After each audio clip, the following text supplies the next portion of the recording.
絵の見栄え、圧倒的にアップする方法を教えちゃいます。ということで、こんにちは、斉藤直樹です。絵を描いているとどうしても、頑張って絵を描いても、どうしても見栄えがしないんですよね。どうやったら見栄えよく、かっこよく、そして可愛く仕上げられるんでしょうかってお悩みの方、結構多いと思うんですが、それはこれから言うポイントを意識できていない場合っていうのが多いんです。手数をね、入れることはできるんだけど、でもどこをどうやったら見栄えの良さに直結するのか、それを知らないために損しているパターンが非常に多いです。でも、大丈夫です。今までこれを意識できていなかったっていう場合はですね、この動画をきっかけにそのポイントさえ意識すれば、頑張って書き込んだその努力がそのまま結果につなげることができ、絵の魅力が一気に改善。急にね、いいねがバンバンつくような絵に変化させることができると思います。そのぐらい超強力なポイントですね。ちなみにですね、今日紹介するような絵の魅力を上げる演出方法に特化した本、あなたはもっと上手くなる斉藤直樹式イラスト仕上げプロ技辞典も発売中です。どんなことを意識したら自分が思ったようにコントロールすることができるのとお悩みの方はぜひこちらもチェックしてみてくださいね。さて、それでは今回も気まぐれ添削の中から実際に作例を見つつ解説を加えていきますね。ぜひ最後までお付き合いください。それでは早速行ってみましょ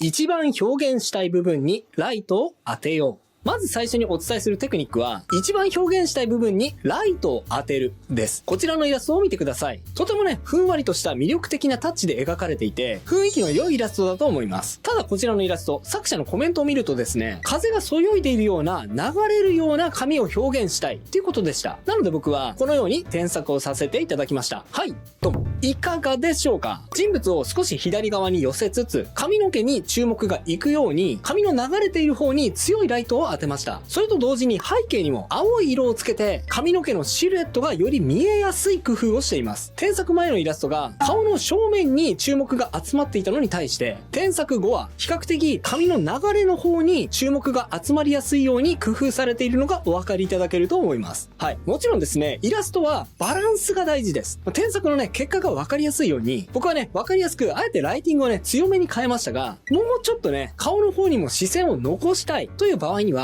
ここまで思い切って逆光にする必要はないと思います。あくまでね、順光の印象のまま、ほのかに髪の毛の方に注目を集めるという塩梅で、ライティングを調整するのもありかと思いますので、その辺はね、好みでそれぞれね、演出を加減してみてください。僕はですね、どうしても動画を見ている人に伝わりやすいように、結構わかりやすくね、変化をつけています。あくまでこれは作例ですので、それを受けて作者自身がどうするかが大事です。これが全てだとは思わないでくださいね。さあ、次に行きましょう。思いの方向にカメラを向けよう。次に紹介する演出テクニックは、思いの方向にカメラを向けるです。ちょっとね、言葉だけだと何言ってるかわかんないですよね。実際に作品を見てみましょう。はい、こちらの作品です。制服を着ている少女が歌を歌うようにね、目を閉じながら星空に思いを馳せているような開放的なイラストです。星空とね、人物の髪の毛が溶け合うような感じで、まるで少女が星空の一部になっているようなイメージがとても素晴らしいと思いました。ただね、こういったイラストで気をつけなければいけないのが、アングルです。アングル。つまり、イラストをどの方向から撮るかっていう考え方です。今ですね、このイラストは少女の少し上の角度から下に向かって少女を撮っていますよね。カメラを下に向けているわけですから、必然的に地面が映るはずです。ただ、そこはあくまで絵ですから、地面は描かずに背景を一面空にすることで、この少女は夜空に思いを馳せているんだということにしているわけです。はい。ただですね、やっぱりそれだとちょっと不自然ではあるんですよね。この少女は夜空に思いを馳せているんだ。なので僕はこのように添削させていただきました。はい、と。もうね、カメラの位置を大胆に変えて、カメラをね、グーッと下の方に持ってきて、下から上を撮るように少女を見上げてみました。するとどうでしょう？添削前は少しうつむき気味に見えた女の子。うつむくっていうのは、外の世界ではなくて、中の世界。自分の心の内側に意識を巡らせているってことです。それを撮る角度を変えることによって夜空に向かって顔を上げているように変化させました。顔が夜空に向かって上がったことによって意識を夜空に向けていることがわかります。これによってこの少女が内に内に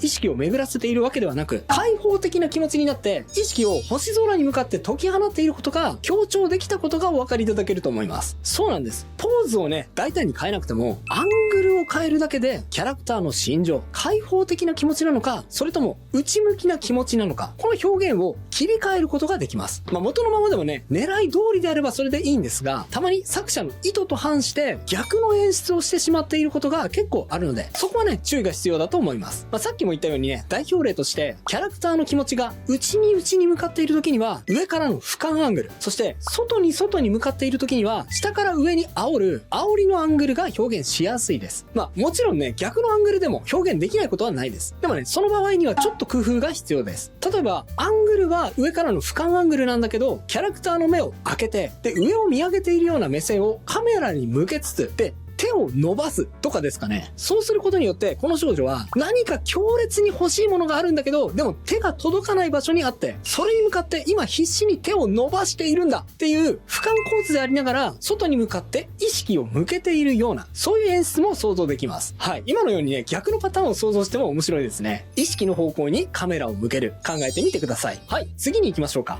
人物と背景で明暗差をつけよう。僕は常々こう言っています。絵がうまくいかない場合、その9割の原因は明暗差がうまくいってないからだと。はい。こちらのイラストを見てください。いやー、ものすごくね、迫力があるイラストです。洞窟の中、モンスターに飛びかかられている戦士が勇猛果敢に炎の武器を構える迫力満点なイラストですよね。素晴らしいです。ただ、ちょっとだけもったいないなと思ったのは、ほんの少し見づらいってことです。特に背景と手前の人物がこう同化しちゃってですね、どこからが鎧なのか、そしてどこからが洞窟なのか、結構ね、目を凝らさないと視認しにくくなってしまっていますね。なので僕はこのように添削しました。はい、ドン。はい、思い切って背景の黒を明るめに調整して、モンスターのシルエット、そしてキャラクターのシルエットが浮き立つように加工してみました。これによってさっき言ったような背景とキャラクターがこう同化してしまって見えにくくなる問題は解決できると思います。それにモンスターの方もね、ゴロッとしたような大質量がぐわーっと手前に向かって迫ってくる迫力を表現しやすいと思います。見やすいということと迫力、これがね、両立するんですね。はい。もちろんね、これもバランス問題はあります。僕はわかりやすくかなり背景を明るくしましたが、もうちょっと暗い洞窟も表現したいんだよな、とか、暗闇から怪物が迫ってくるような恐怖感を表現したいんだよな、とか、そういうね、添削結果とは少しバッティングする場合もあると思います。そんな時には、ここから少し工夫を加えてみてください。例えば僕は背景を単純に白く明るくすることでキャラクターのシルエットを浮き立たせましたが、この背景をですね、もうちょっとここから少し紫色寄りに振ることで、キャラクターのシルエットは浮き立たせつつも、暗い背景であることも同時に表現することができると思います。はい。こんな感じです。いずれにしろね、明暗差があまりくっきりとついておらず、見づらいっていうのは致命的なね、欠点になりかねませんので、あれなんか見づらいかもなって思ったら、今日紹介したようなやり方で、明暗差をつけてみてください。きっとあなたのイラストが、より多くの人に伝わりやすくなると思いますよ。煽り構図で威圧感を出そう。はい。さっき煽り構図を使って意識が上に向いていることをアングルで表現しようと言いましたよね。今から紹介するのは同じ煽り構図で表現できるさらに違った演出方法です。煽り構図にすることでですね、実は迫力だったり強さ、そして威圧感を表現できるんです。こちらのイラストを見てください。タキシードで身を固めた男性がゆったりと椅子に座って笑顔をこちらに向けているようなイラストです。窓からね、差し込む光も相まって独特な雰囲気を醸し出している良いイラストですよね。ただこちらもですね、コメントを読んでいて思ったのですが、書き手のイメージと実際に伝わってくるようなイメージ、ここにね、ちょっと差があるなと思いました。コメントにはですね、少年の佇まいから威圧感を表現したい。でもそれがあまりうまくいかないと書かれていました。確かに僕がね、この絵を見た時に感じ取ったのは、威圧感というよりかはどっちかというと、少年の優しさですね。椅子にね、こうちまっと腰掛けていて、ちょっとこう優しそうな笑顔をこちらに向けている、そういう少年のイラストだと僕は思いました。威圧感を表現したいならですね、このようにするのがいいと思いました。はい。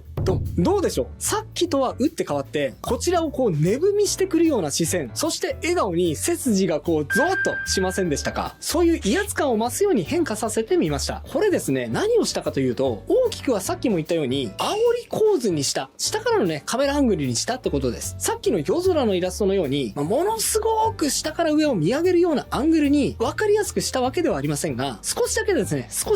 腰の高さぐらい、そのぐらいから若干少年を下から見上げるような構図にしてみます。こうすることによって、図らずも少年はこちらを見下すような視線になります。だってカメラが下の方にありますからね。カメラ目線にすれば自然とこう見下しになるわけです。これはですね、つまりり、絵を見ている人の立場が少年よりも下になることを意味します。絵の中の人物の目線と絵を見ている人の目線がどのような位置関係で結ばれているのか。これってですね、結構重要なポイントなんです。添削前は見下ろし構図。つまり、こちらが立って相手は下から見上げているような形になります。これはね、なんとなく立っている方が優位な立場に思えますよね。で、添削後はこちらの目線が下。つまり、ひざまずいていたり、場合によってはね、少年の特殊な力によって地面にこう叩き伏せられているような、そんな状態なのかもしれません。目線の違い、構図の違いって、実はね、こういった絵の外の情報をも表現してしまうことがありますので、もしね、そういった部分にも意識を向けることができれば、あなたはさらにイラストの演出マスターになることができるでしょ